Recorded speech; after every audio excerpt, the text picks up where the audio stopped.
تعالیٰ نے اس کائنات کے اندر 1,24,000 کم و بیش انبیاء بھیجے.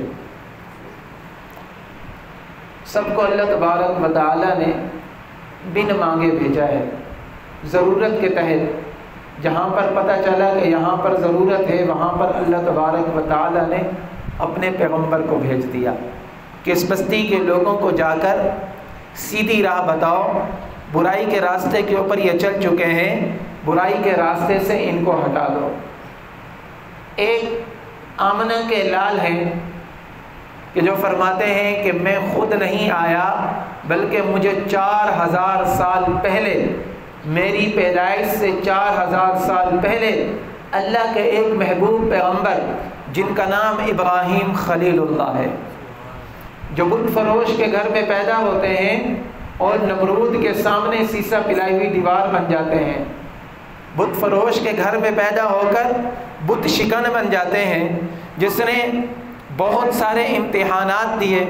بچپن کے اندر گھر کو چھوڑنا پڑا، چھوڑ دیا، ماں باپ کو چھوڑنا پڑا، چھوڑ دیا، وطن کو چھوڑنا پڑا، چھوڑ دیا، رشتہ داروں کو چھوڑنا پڑا، اللہ کے حکم سے چھوڑ دیا.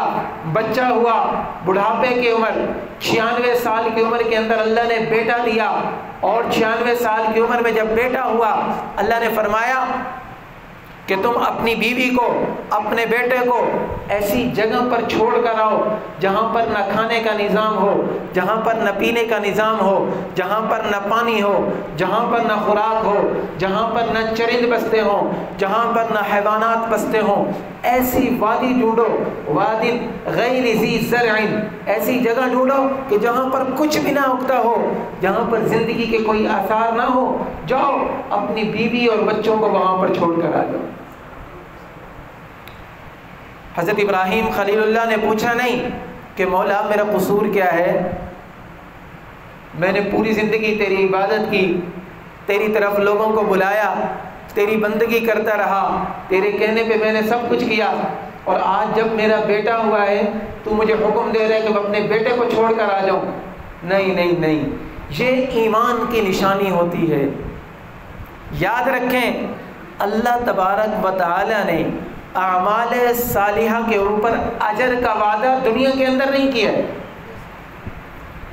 میں اور آپ نماز پڑھتے ہیں نا، کس لیے پڑھتے ہیں؟ ہمارے حالات بہتر ہو جائیں. سورۃ الواقعہ کس لیے پڑھ رہے ہیں؟ مغرب کے بعد ہماری روزی کا انتظام ہو جائے. اور نوافل پڑھ رہے ہیں، ذکر اذکار کر رہے ہیں، کس لیے؟ کہ ہماری دنیا بہتر ہو جائے. نہ نہ، اللہ تبارک و تعالی نے اعمال صالحہ پر اجر کا وعدہ دنیا میں نہیں کیا. اللہ کی مرضی ہے. سامنے کافر ہیں، یہودی ہیں، اللہ کو نہیں مانتے، مسلمانوں کو دھڑ دھڑ قتل کر رہے ہیں، مسلمانوں کے خلاف نسل کشی کر رہے ہیں، مسلمانوں کے ملکوں کے اوپر چڑھ دوڑے ہیں، لاکھوں مسلمانوں کے قاتل ہیں. ہم دیکھتے ہیں ان کے ملکوں کے اندر امن ہوتا ہے، بڑی بڑی گاڑیوں کے اندر گھوم رہے ہوتے ہیں، بڑی بڑی بلڈنگوں کے اندر گھوم رہے ہوتے ہیں، کچھ نہیں ہوتا ان کو. کیوں؟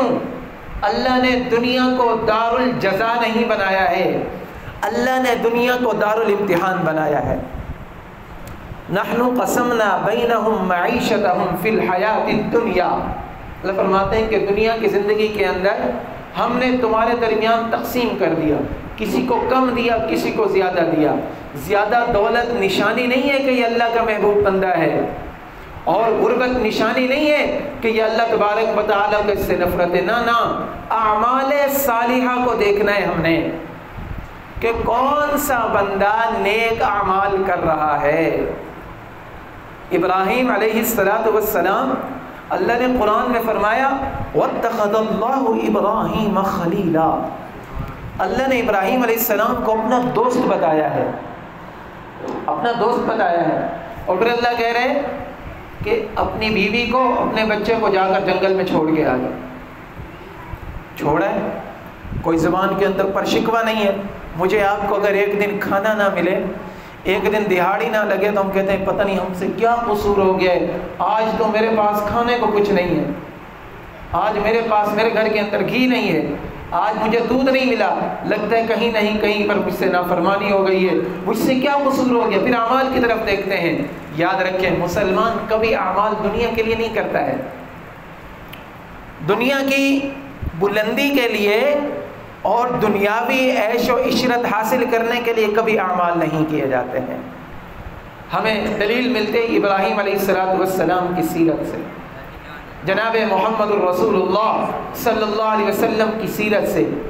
اللہ نے فرمایا لولاک لما خلقت الافلاک، اگر آپ نہ ہوتے تو میں زمین، آسمان، چرند پرند، یہ اتنی خوبصورت دنیا، آدم علیہ السلام سے لے کر عیسیٰ علیہ السلام تک 1,24,000 کم و بیش انبیاء آئے، پھر صحابہ اکرام آئے، بڑے بڑے بادشاہ آئے، بڑی بڑی سلطنتیں ان کو ملی، بڑی بڑی زمینیں ملی۔ اللہ فرماتے کہ میرے محبوب اگر میں آپ کو پیدا نہ کرتا ان میں سے میں کسی کو پیدا نہ کرتا۔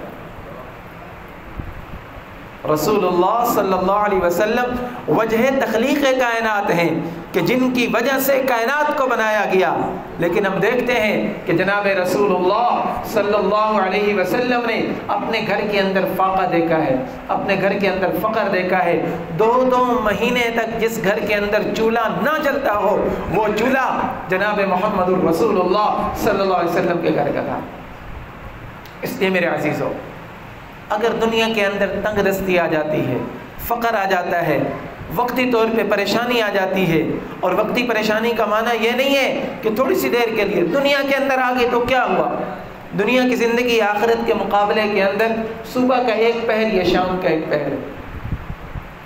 اس لیے دنیا کی پریشانی کو یہ نہ سمجھیں کہ اس کی وجہ سے اب ہمارا کوئی حال نہیں رہے گا، نہ۔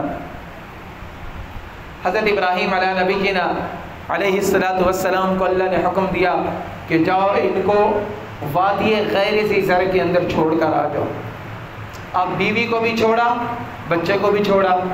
بیوی نے بھی سوال نہیں کیا، بچہ تو شیرخوار بچہ تھا، دودھ پیتا بچہ تھا۔ ان کو جب جنگل کے اندر چھوڑ دیا، کچھ عرصے کے بعد یہ بچہ بڑا ہوا، 7-8 سال کا ہوا، چلنے لگا۔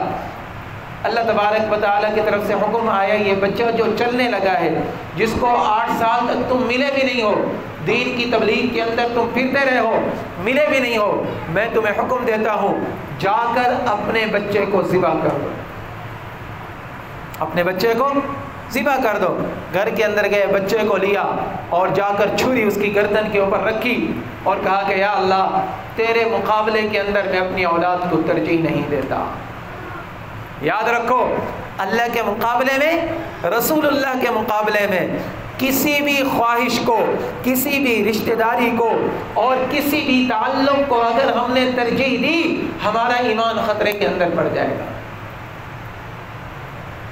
رسول اللہ صلی اللہ علیہ وسلم نے ارشاد فرمایا لا یؤمن احدکم حتی اکون احب الیہ من والدہ وولدہ والناس اجمعین، تم میں سے کوئی بندہ اس وقت تک کامل مسلمان نہیں ہو سکتا کہ جب تک اس کو حضرت محمد الرسول اللہ صلی اللہ علیہ وسلم اپنے والد سے، اپنی اولاد سے اور تمام لوگوں میں سب سے زیادہ محبوب نہ ہو جائے۔ ہمیں سب سے زیادہ محبت صرف زبانی نہیں کہ زبانی دعویٰ کر دیں کہ ہمیں اللہ کے نبی سے بڑی محبت ہے، نہیں، اپنے اعمال سے، اپنے کردار سے، اپنے افعال سے ہم نے دکھانا ہے کہ ہمیں آپ علیہ الصلوۃ والسلام کی ذات سے زیادہ کوئی عزیز ذات نہیں ہے۔ حضرت ابراہیم علیہ الصلوۃ والسلام نے بیٹے کو لے کر ذبح کرنے کے لیے اللہ تبارک و تعالیٰ نے جنت کے اندر سے دمبا بھیج دیا، اور اس کے بارے میں اللہ نے فرمایا وَفَدَيْنَاهُ بِذِبْحٍ عَظِيمٍ۔ اب یہ بچہ بڑا ہو گیا، اسماعیل علیہ السلام، ان کی شادی ہو گئی، تو کچھ عرصے کے بعد اب باپ بیٹا ساتھ میں رہتے تھے، اللہ تبارک و تعالی نے ساری آزمائشیں لے لی۔ اللہ تبارک و تعالی نے فرمایا کہ اے ابراہیم اب ایسا کرو کہ یہاں پر میرا گھر تعمیر کرو جو بیت اللہ ہے، بیت اللہ کو تعمیر کرو۔ ابراہیم علیہ السلام نے بیت اللہ کی تعمیر کی اور بیت اللہ کی تعمیر کر لی، سارے امتحانات کے اندر پاس ہو گئے۔ اب ابراہیم علیہ السلام کا نمبر آیا مانگنے کا۔ ابراہیم علیہ السلام نے مانگا کہ اے اللہ یہ جو بستی ہے، یہ جو لوگ ہیں جہاں پر تو نے ہمیں بھیجا ہے، اے اللہ اس بستی میں ان میں سے ایک پیغمبر کو بھیج دے۔ ربنا وابعث فیہم رسولا منہم، اے ہمارے پروردگار ایک رسول کو مبعوث فرمائیے جو ان میں سے ہو، یتلو علیہم آیاتک، جو تیری آیتوں کو ان کے اوپر تلاوت کرے، ان کو قرآن سکھائے، ان کو تزکیہ سکھائے، ان کو حکمت کی باتیں سکھائے۔ اللہ تبارک و تعالی نے فرمایا اے ابراہیم ہم نے آپ کی دعا کو قبول کر لیا ہے۔